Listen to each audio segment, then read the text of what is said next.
What's good? What's good? All right, coming at you, 11:40 a.m. on a Monday. How was your weekend? Crazy weekend. Crazy weekend. Let's just get right into it. We ain't gotta waste time. I got a whole lineup for you. Let's get ready to go down. Okay. I think the biggest event that happened was the Kanye West. Kanye West sat down with Noriega on Drink Champs and just flamed everybody, But what really stuck out to me was my man say he got 80 accounts to take care of $9 billion. Y'all don't understand how astronomical that is, how big that is, you know. And then he said that I'm not well read. I don't like reading. I let somebody else do it. I'm an artist. Things I don't like doing takes away from my creativity, so I don't waste my time doing it. He said he has 10 contracts that he's under, and he haven't read none of them. So he said he hired people to read his contracts, but I get at his leisure, he does like spend time at a time, hours or minutes at a time, reading the contracts himself, which everybody should do. You know, I heard Michael Jackson say he had 3 accountants and they all had to check after each other. Genius, you know. Okay, what do you say about what I got going on? And then I'm gonna go to you, and then I'm gonna go to you, and you all better be on the same page, you know. And then he switched them out so often. So, you know, it's just crazy how when you dealing and playing with big money, like I didn't know the bank's only responsible for $250,000 of your money. So where do all these billions go? So that's why the stock market is what it is, because you have to put money into investments and into companies. That's where the money goes and is housed. You can't just have that money in savings or checkings nowadays, for sure, because you got all these hacker extraordinaires, somebody push some buttons, your money gone, and it ain't nothing nobody could do about it. So Kanye was like, you know, my finance people mad with me because I have 80 accounts to cover all my money. Like it's stupid to do that. They telling him that. He was like, no, it ain't. Because if anybody hack my money or try to steal my money, you're not getting all my money. You know what I'm saying? So I get that. I get that. You know, I just feel like if you playing with billions, you might as well buy your own bank and secure it in your own vote. You know, simple as that, and that give you a peace of mind. But the wickedest people will plot on your bank once they know it's your bank, and they'll come up in there, blow it up, whatever, to get to that money physically. You know what I'm saying? So, you know, it's, they say be careful what you ask for because you just might get it. Now, my thing is, if I ever become rich, I'm gonna bless people at the end of the day because you can't take it with you. And I'd rather die spending it and changing people's lives than die is tucked away and then nobody is benefiting from it. And, you know, then it goes to somebody, the next person that's going to just do what I should have did. They're going to blow it. They going to blow it, but you don't necessarily have to blow it. It's just, you enjoying it. If you go broke enjoying your money, I'm not for real mad with you. I'm going to be like, damn, you could have saved a little bit, but, I get it. Like, I was 26 before I started really seeing good money consistently. Whereas though I could have been in position to buy a home. And at this point, at 51, I could be like my man paying off my second house. You know what I'm saying? So, but if you're not informed and if you're not in position, to make moves like that, like I tell people, don't just jump into a house just for tax purposes. You need to be ready for the responsibility. Don't have kids just for tax purposes because you have to be ready for the responsibility of raising that kid for life. Even when they turn 18 and they get on their own, that's still your child. If you're a good parent, you still gonna have to be a parent. You know what I'm saying? It is what it is. You ain't rid of your children because they 18 and then they move out. They gonna need guidance. They gonna need assistance, making decisions and whatnot. So, you ain't rid of them. So, I just feel it's foolish for folks to say they taking too much taxes out your money, which they do. You need to get property or have kids. And I'm like, okay, well, if I ain't ready for that, I ain't doing that. That's stupid. That's stupid. I don't care how economical it is or, it'll benefit you economically, but are you mentally and physically ready for these responsibilities? You know what I'm saying? You get your house and you ain't built to keep up the responsibilities, you still owe that money. You know what I'm saying? You bring children here, they'll lock you up if you don't take care of your kids. Ain't no time out or I don't feel like it today. That's why a lot of people go into foreclosure. That's why a lot of people abandon their kids or these kids grow up and be hell raisers because they wasn't ready to be parents or they wasn't ready to be homeowners. You need to be ready for anything that you approach. Anything. Formulate a plan, execute, and you got to be mentally ready for the responsibility. It is what it is. All right.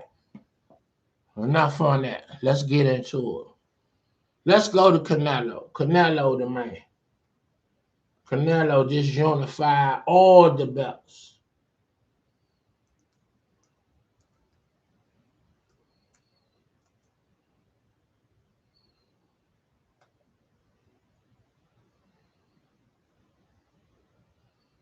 He just beat Caleb Plant and took his IBF belt.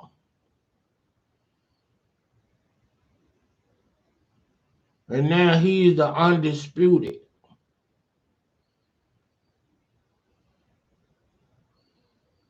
He's the undisputed champion. You hear me?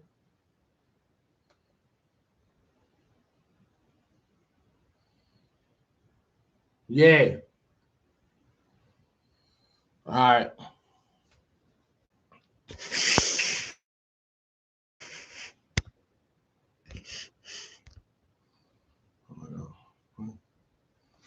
Oh man, my bad. All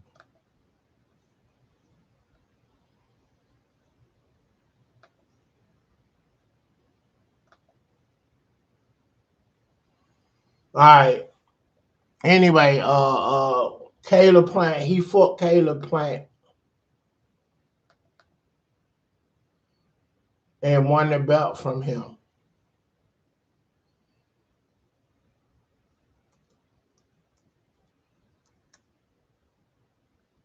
Trying to bring up some images of him and Caleb Plant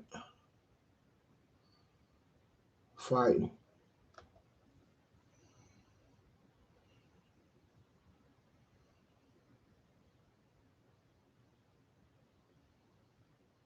All right. They faking. They faking hard on the images.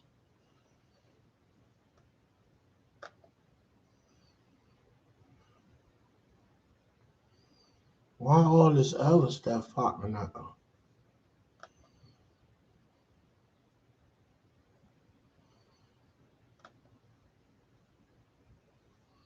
All right, there we go. There we go. All right. Canelo, undisputed Alvarez. He got all the belts, all 5 belts of each individual corporation. Canelo got the belt. You know what I'm saying? So yeah, he is the man right there. You know, it's like 5 boxers that done did this. I think in that weight class that they showed. I took a picture of it, but you know, I probably gotta look for it. Matter of fact, I know I gotta look for it. You know, which I really don't want to do because it's time consuming. So yeah, we ain't doing that. But he knocked Caleb Plant out in the 11th round, bust him up all through the rounds. I said, and I was telling people, I said, Plant better get him within 5 to 6 rounds. After 6 rounds, Canelo done figured out how to get to you, and he break your body down, and then he come to your head. And what impressed me about Caleb Plant, dude use the shoulder roll style, how he fight. And you know, remind me of how Mayweather beat him, but he a tall dude, so you're not as quick and swift and elusive. So that's how Mayweather beat him. You know, Mayweather is gifted with his skill set. He can hit and move at angles. He's in superior shape. His cardio is crazy, you know, at 1,000. So this is how I say, you know, Mayweather beat a lot of his fights. He out sustained his opponent because he was in better shape. It could go the distance. His tank can go 12 rounds because this man runs 3 times a day, like 10 miles, like it's nothing. You know what I'm saying? And when he was boxing, it might be 2 or 5 now because he over 40. He probably 45 now, you know. But this dude cardio level is crazy. And every angle and aspect of his boxing techniques, he give that same dedication to. This man is confident when he step in that ring. Like whatever job you do, you need to be confident that you know you doing it right. You're on top of your game, and you know it's basically nothing that you could do wrong for you not to be successful. So it's like you have to be a master. Like they say, master electrician, master plumber, master this, and that. Okay, you need to be the master of your domain or whatever it is that you do, what is your artistry, whatever it is. Be the master of your intelligence or whatever it is, your gift. Be the master, Like when you see LeBron and them or Greek Freak and them winning chips, they became the master. They are the masters of their skill set. They get them to the top of the ladder to a level that you're superior in your artistry or whatever it is, whatever your gift is. You know what I'm saying? So, like I said, I've been in 2 chips playing baseball in school. I know how that feeling is to be on top. You know what I'm saying? And just be at your best. So it's a big deal. Whether you acknowledge it or anybody else acknowledge it, just know that that's what it takes. You know what I'm saying? So congratulations to Canelo. All right, let's keep it moving. Who else? Who up next? Jason Gaethje from UFC. He beat Covington down. It was crazy.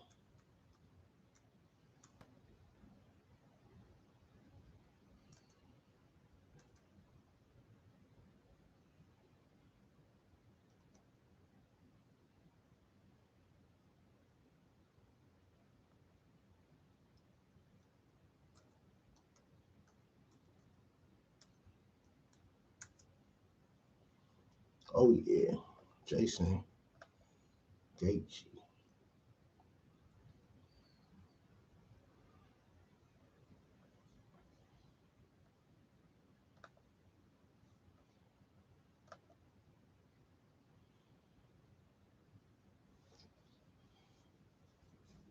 He is the man right here. He put that beat down on Covington Saturday night. We was going back and forth in the channels. Everybody was like, "Hey, we got 2 monitors. We're gonna watch UFC and Canelo fight plant." So it was crazy. So we was going back and forth, and from the first round, Gaethje came out with a vengeance, and so did Covington. Then Covington started getting crazy with it, like in the last round, like just basically saying, "You won the fight, but you ain't beat me. You ain't hurt me. You ain't knocked me out." And they both was delivering blows that was putting each other down. It was an epic fight. If you haven't seen it, you got to. It was crazy. You know what I'm saying? Blow for blow, them boys was going. But it wasn't a lot of takedowns, grappling or nothing. It was like a straight up standout brawl. And when you know what I'm noticing, when you can throw uppercuts from your hip or just throw uppercuts, period. You know what I'm saying? You are at an advantage because most opponents is just looking for you to throw straight punches. But when you can stand back and unload uppercuts coming at somebody, continuously, if someone is not skilled, even if you're skilled, you're not really seeing where the uppercut is coming from because they train you and you're preparing mostly for straight punches or cross punches coming at you. You know what I'm saying? So he was killing Covington with them uppercuts. And every fight, last night, well, Saturday night, that was really connecting and was really hurting their guy. It was uppercuts. Like hold up, what's Anthony Dazil fought Romero from Mexico. He got him in the 6th round, uppercut, put him down twice. You know, he won the fight, knockout. You know what I'm saying? This dude, 37, almost 40, and his wife trying to get him to retire, you know. And my man, you know, was like, I still got something in the tank. And he a 2-time world champion. Let me pull his face up. Because he won 2. And all the winners deserve to get their shine. You know what I'm saying?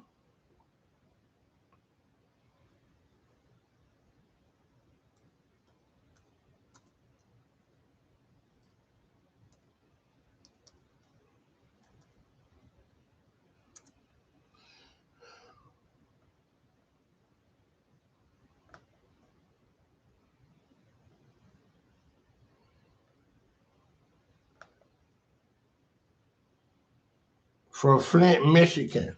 My man from Flint, Michigan. Yeah, yeah. He got some hands. They call Caleb Plant sweet hands as well, but he wasn't sweet Saturday night. You know what I'm saying? But this dude, the truth, from Flint, Michigan. So he from the same place.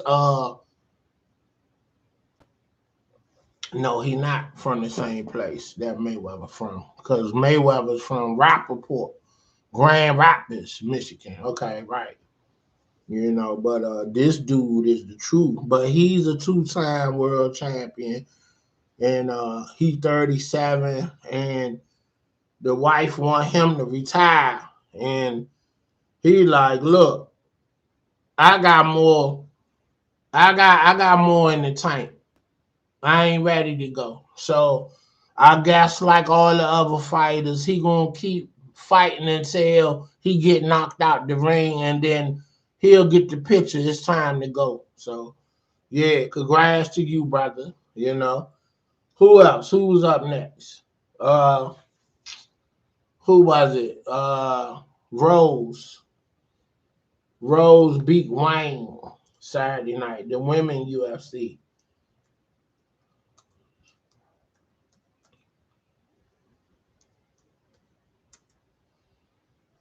Oh yeah, Rose Namajunas. Okay, she a beast. Look how beautiful she is too, with hair. Look at that over there. Look at her with that nice hair. You know, yeah. So okay, this is my first time seeing her with hair. You know, cause since she won the belt and she been on my radar, I know her from the Buzz cut. But what was crazy about this fight here at the weigh-in, uh, she's good friends and best friends with Holly Berry.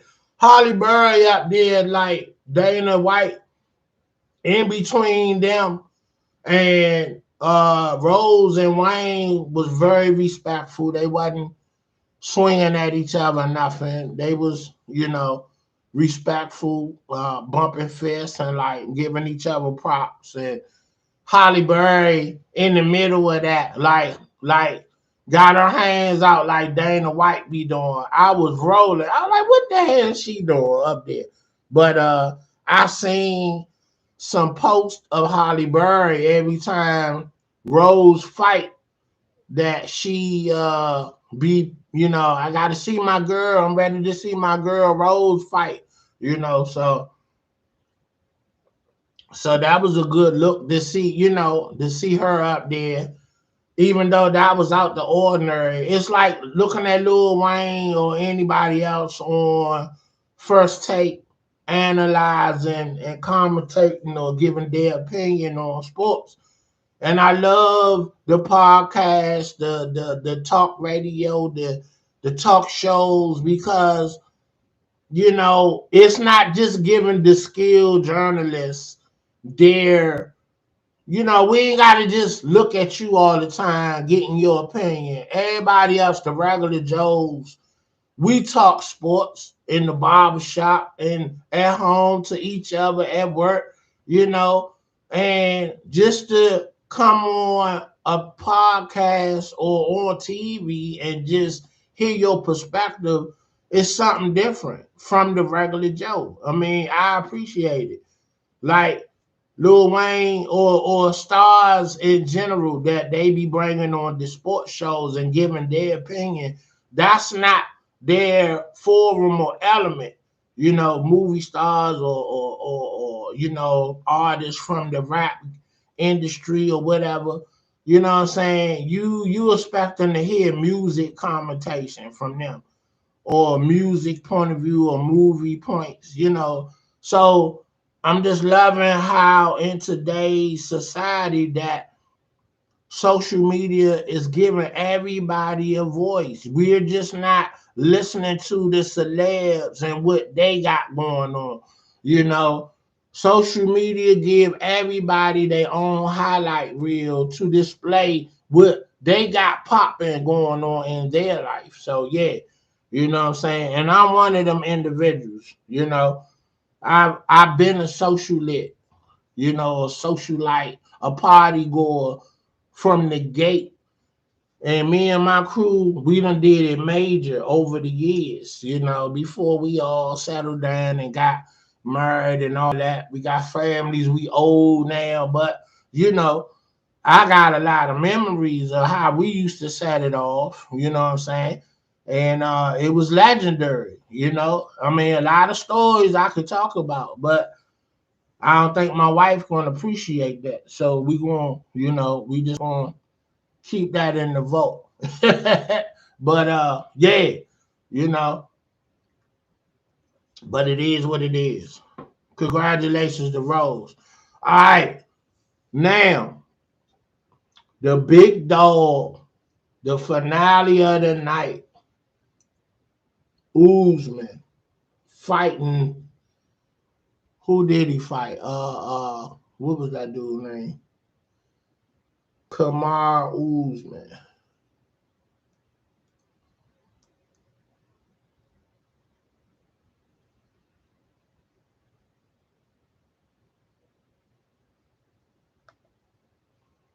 Did I get the guys mixed up?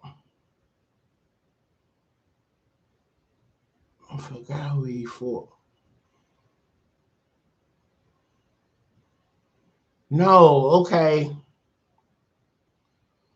No, Kamar Uzman fought Covington. So Gaethje fought what was that dude's name? I'm getting the fighters mixed up.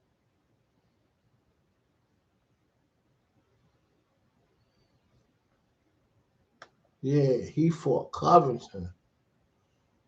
Yeah.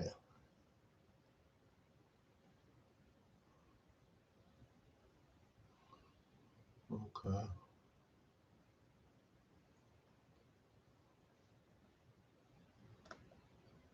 Hold up, I'll look it up. Let me go ahead get to my man. Let me go ahead and get to my man right quick. The Nigerian nightmare, Kamal Usman, is no joke. He bust Covington up. It was a good fight out the gate. Gaethje fought, who was that guy, man? His name, let me look it up, man. That's getting on my nerve. I'll be forgetting.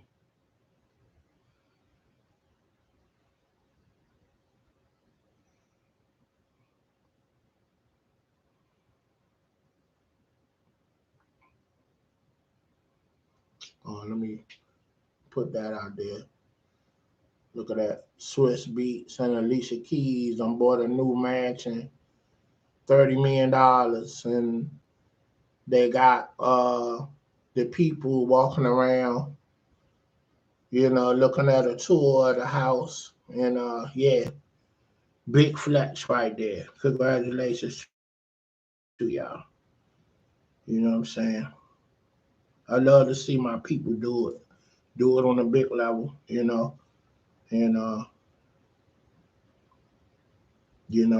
it's motivation. You know what I'm saying?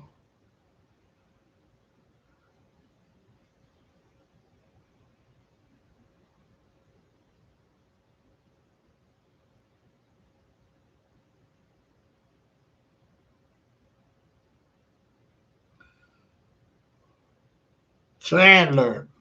He fought Chandler. That's who he fought.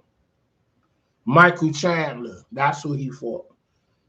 Gaethje fought Chandler. Okay, and bust him up. That's who it was. Okay, but Ugman bust up Covington, and if y'all haven't seen it, you need to. It you know yeah, it was a straight beat down. You know what I'm saying? Usman it was just too strong, too technical. You know, uh, you know. So UFC got the top.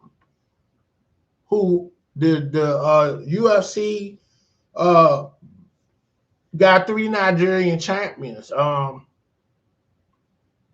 Usman, the guy in the heavyweight, forgot his name, but I just saw something where he going to the fight for Usman, going in the arena. He passed his former training coach in the team and didn't say nothing to him. So I guess he felt like they was holding him back, and he jumped ship, and then he won. So yeah. So sometimes your management and your team just gotta change. And yeah, so it's like, but when do you know you need to change? You know what I'm saying? You know, before you crash and burn. So that's the mystery of when you need to change. When do you change? A lot of times some people know when to do it, or it take a situation, or sometimes you gotta crash and burn to say, okay, I gotta make a change. But you just hope that you don't have to get to that point. Like for instance, in the work world, people will stay at jobs until forever. But each day they got the feeling in their stomach, I need to leave this job. I need to leave this job. But what it is, you don't want to start over. You're comfortable. At least you know what you're facing. So therefore, sometimes it takes you getting fired to leave the job that you know you just should have been gone from or left from. So yeah, so what was going on also? The what's that boy? Travis Scott saga.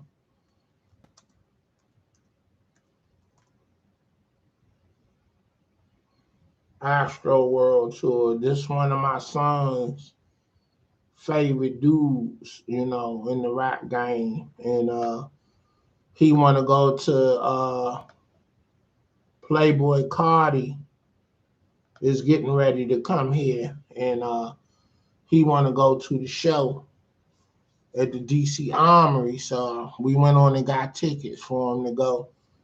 So that should be a nice show. This is like his first official concert. I'm gonna take him and pick him up, but he don't want me to go with him. I'm like, dude, I'm a rap head. He like, yeah, but you ain't from my era. You from the Run DMC dudes. I'm like, all right, whatever. Anyway, the stage collapsed or whatever, and 8 people died, and then they talking about people was in there injecting people with fentanyl, sending them into cardiac arrest. Now they didn't say fentanyl, but what would do that? Because we see that fentanyl mixed with cocaine is sending people into cardiac arrest. So I'm saying that's what it is. So let's just say allegedly. So I won't get myself in trouble. So yeah. So let me give you some images of Kanye on Drink Champs. He was a fool. You know, he talked about Big Sean and John Legend turning against him and being fake, you know. And he calling them out, man. You know, he like, you know, y'all supposed to be my boys. I put y'all on and y'all gonna do me like that. You know, I'm not gonna keep quiet about this. Like, nah, man. Like, nah, man, I ain't doing that. I ain't being quiet about that. You know, I was running for president. If you ain't agree with me being a presidential candidate, then, you know, you ain't had to say nothing. You know, you Democrat, cool.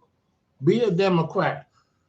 But honestly, I think because, you know, everything is competition with Jay-Z and Kanye West. They two titan, two bosses. And I think the fact that Jay-Z was piling around with Obama, so Kanye say, okay, you over there, so I'm gonna be over here.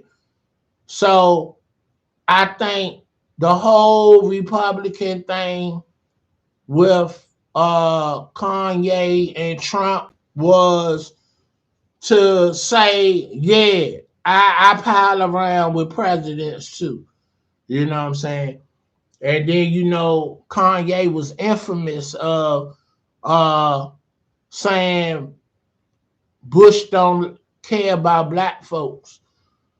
So yeah, you know, so he already made headlines with a president, but he actually wasn't friends with one. And then Obama didn't like him either for what he said about Bush, you know. So yeah. So, you know, he's under the umbrella and a friend of Trump's, like Jay-Z is friends with Obama. So I think that whole fiasco was just for that purpose. I don't for real think he liked Trump like that or really feel that passionate about the Republican Party or nothing like that. That was just a flex. You know, I'm worth 9 billion. So I belong in the company of presidents and kings and queens and the upper echelon. You see, go watch this video on Drink Champs because he be name dropping the elite folks that he around. I love it. I love it. Kanye not crazy as he appeared to be. He's just a world traveler. He commanding billions, so his mind is thinking different. You know, we worrying about the local issues. He worrying about world issues on another level. You know, and at the end of the day, maybe Kanye is too woke, as we say in the woke community. You know, folks that have knowledge of self.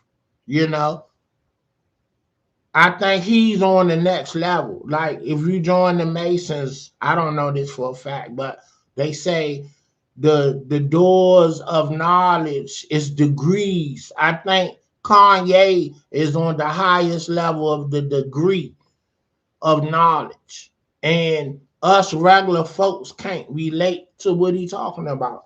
You know, we can, but we don't agree with what he's saying because we're not in that same arena that he's in. You know, we're not coming into the spaces of who he called his peers.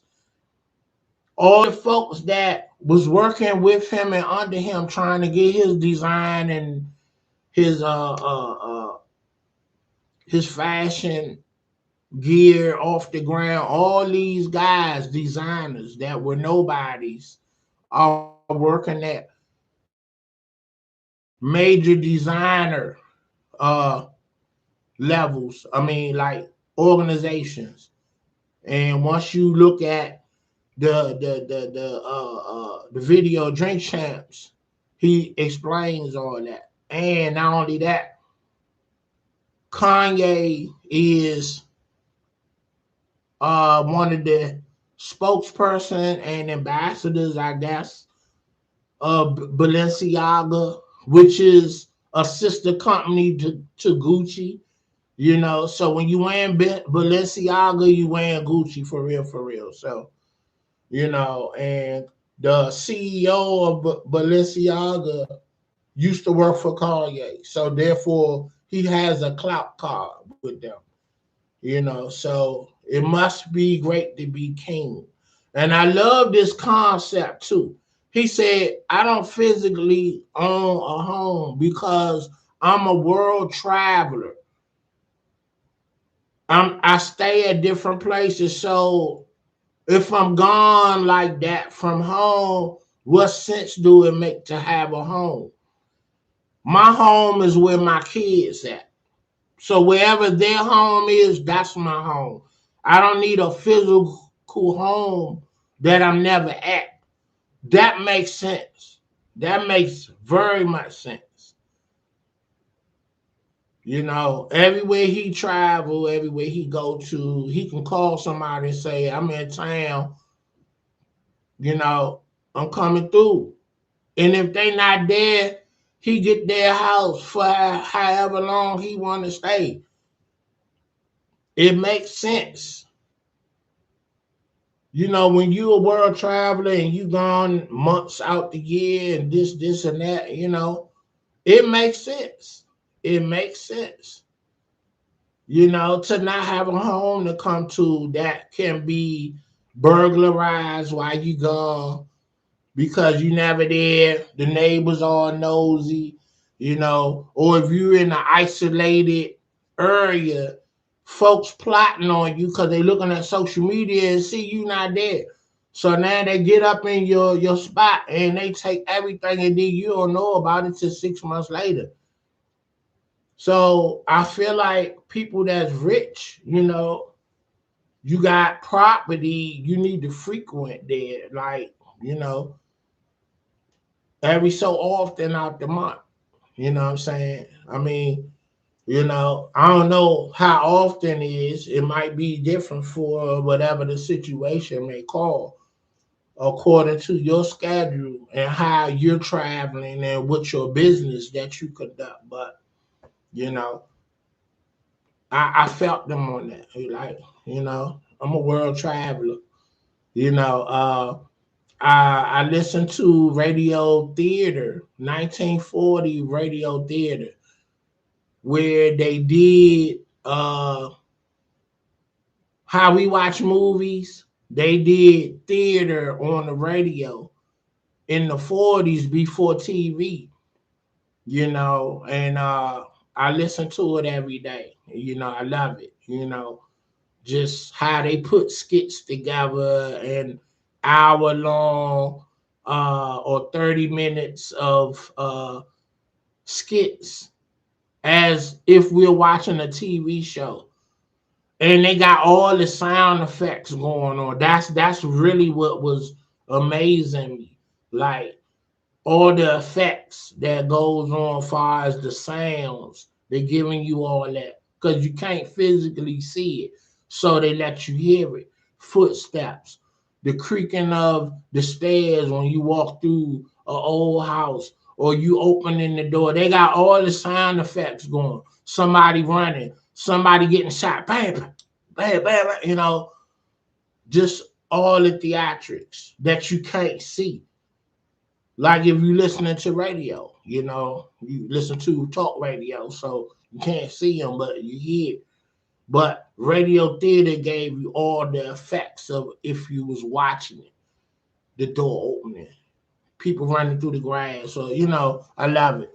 And then all your old commentary like Orson Welles, Vincent Price, who were young in their days. Art Carney, that was Jackie Gleason's sidekick on The Honeymooners. Uh, Lucy and Ethel, the lady that played Ethel, she is in radio theater, and so it's like you get to hear their work here, not see, before they got on TV. So it's intriguing to me, you know what I'm saying? And maybe because I was a mass media major, which is called media ops at UDC. So I wanted to make film, you know, and if that didn't work out, and I didn't get to write screenplays, I wanted to be a cameraman. So I wanted to be around the business. So this is full circle for me. This give me a chance to create content. So I love it. This podcast form, the best thing that could have happened in my life for me to be on the screen and bring it to the world through YouTube. So shouts out to whoever thought of this, the innovators. You got it going on. So I'm gonna end it with that. It's 12:26. I got 46 minutes in, and I'm almost at an hour. Let's do it at I'm getting ready to go. I ain't gonna do it at 50 because that's 3 more minutes. And I gotta go, and not only that, I don't have nothing else to talk about because I covered everything. And 10 toes down, let me say this. Was saying what I was saying. He was like conspiracy theorist, then got at him on his page and was asking questions. Why is there no deceased certificate of Alpo at Harlem Hospital?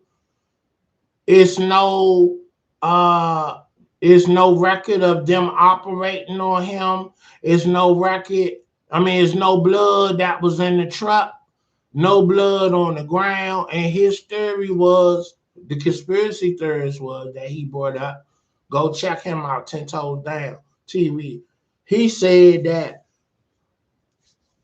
he had a vest on, and it was confirmed by Big Gene.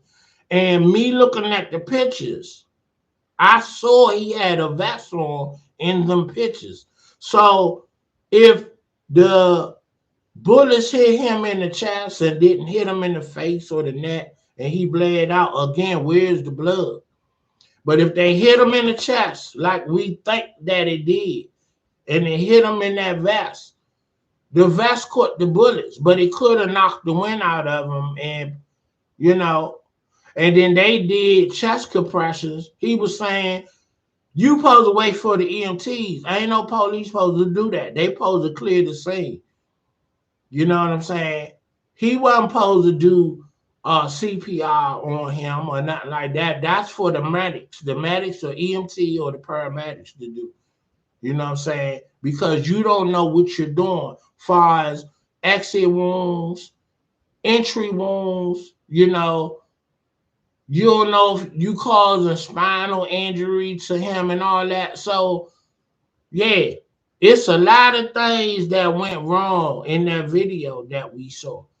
And 10 Toes Down TV acknowledged that. He said, yo, something is fishy. But to the world, Alpo is gone. Now they saying that they put together his autobiography. Now, they were shopping it. Now somebody is going to pick this up and going to continue the progress of it to put it out. And then you got Damon Dash talking about Paid in Full 2 need to be made because this is how it's going to end. And they have started from the time he went to jail with Cameron, getting caught saying, I'll tell y'all about everybody, but I ain't telling on nobody in New York. And when I come out, I'm going to be the king of Harlem. And he did that. So it's going to start from right there, Paid in Full 2. So they need Woolhurst and Cameron to start it back on. I'm going to leave it at that at 50 minutes. I'm out. Peace. Streets Finest, Big Dave. Like, share, subscribe. I'm out.